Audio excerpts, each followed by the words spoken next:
If you love the look of stained glass windows on your cards, then this video is for you.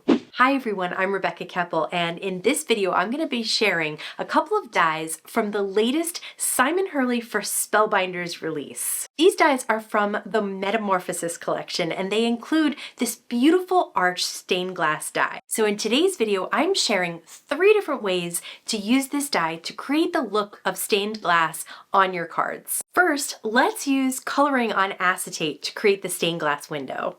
Today I'll be using the Stained Glass Windows etched dies and the Brilliant Butterflies etched dies. Those are both from the Metamorphosis collection. The nice thing about the stained glass window is the arch and the stained glass cutouts are separate. So you can cut out the arch, you can cut out both together, or you can just cut out the details from a piece of cardstock, and we'll do that later in the video. This time I cut out the arch out of acetate, and then I cut out the arch and the details out of white cardstock, and I adhered the white cardstock to the acetate with some liquid glue. So now that creates our stained glass window that we're going to color in. I also cut out some of the Brilliant Butterflies out of gold mirror cardstock. Next, I'm going to flip the arch with the stained glass details over, and I'm going to color on the back, which is only the acetate.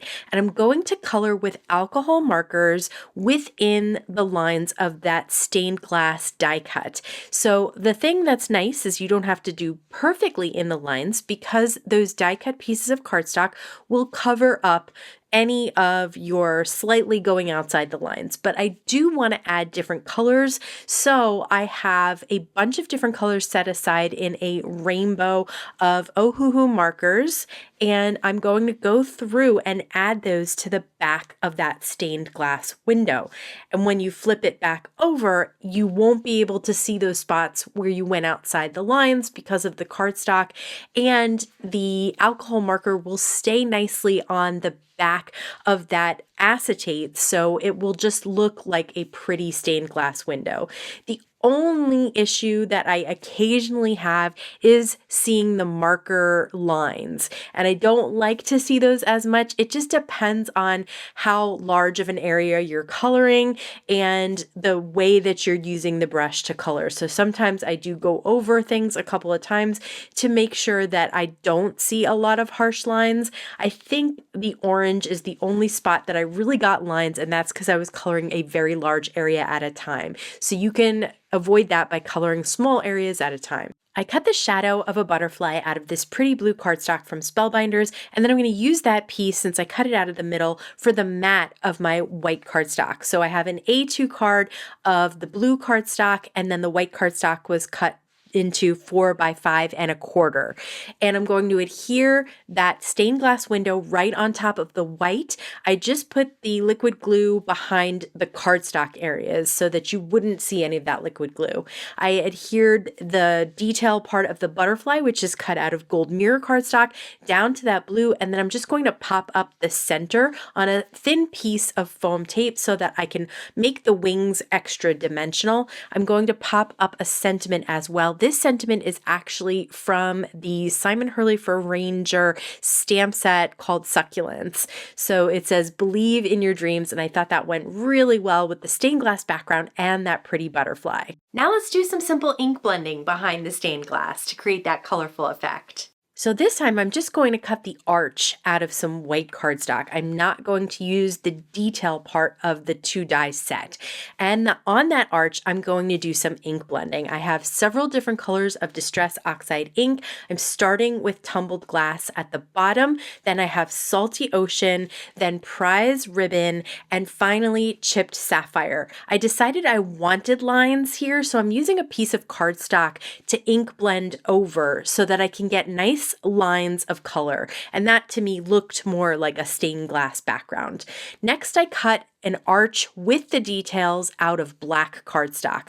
So this arch will line up perfectly with the ink blended arch in the back, and then you'll see the pretty ink blending showing through those details. I cut a shadow die out of both a dark blue and a light blue piece of cardstock, and I'm going to cut the light blue butterfly in half, and I'm going to adhere that on top of the dark blue butterfly. And this is going to create a two-tone butterfly behind the detail layer, which I'm going to cut out of silver mirror cardstock and adhere down with some liquid glue. And I really like that two-tone effect. It also goes really well with the background. Now, since I have a whole background, I'm going to pop that up onto some foam tape and place it down on an A2 piece of cardstock and then pop up my butterfly as well. I'm going to use another sentiment stamp from that Succulents stamp set, and I'm going to stamp it in black ink on that light blue cardstock that we used for part of the butterfly.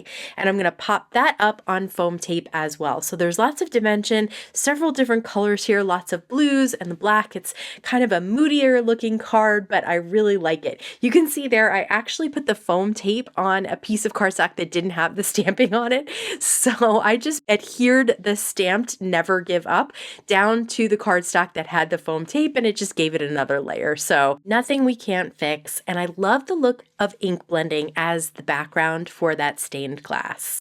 Now I'll share how to use different color cardstocks behind the stained glass to create that multicolor effect. So this time I'm just going to cut the detail layer out of an A2 piece of white cardstock, and I'm using my Spellbinders tool-in-one to poke out any of the little bits that just didn't come out when I flicked on the back of that die cut.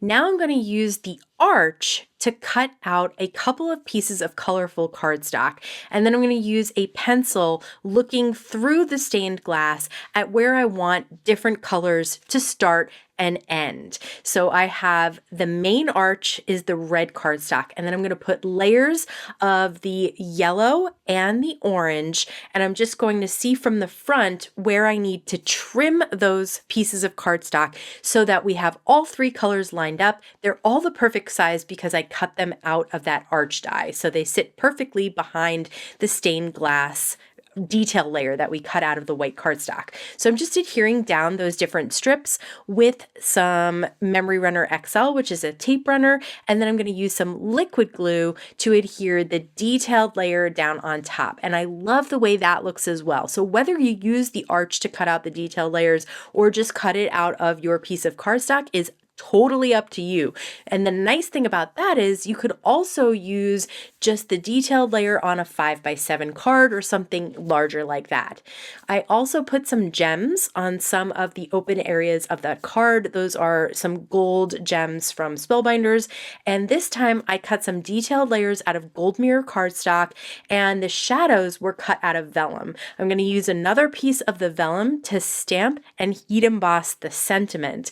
And I'm going to use that with some gold embossing powder. It says, "You inspire me." All the sentiments on that Succulent stamp set are really sweet and just so heartfelt. So I'm going to cut that vellum piece into a sentiment strip, and I'm going to put a little bit of tape runner on the back. You're not going to see it because of all the letters that are heat embossed, so just put a little bit of tape runner and don't worry about it. And then I am going to add a little bit of tape runner to the middle of those butterflies and add those to the card as well. So these butterflies and stained glass go so well together. There are also flower sets in this Metamorphosis collection, and those would go well with the stained glass too. I don't know about you, but I love the stained glass etched dies from the Metamorphosis collection because it gives such a beautiful backdrop to so many different cards. I'd love to hear what your favorite technique was today. Let me know in the comments below. If you want to see more butterflies from Simon Hurley, Ranger ink, and Spellbinders, check out this video here. As always, I want to thank you so much for stopping by and spending time with me today. Please stay safe, stay healthy, and I'll see you again soon.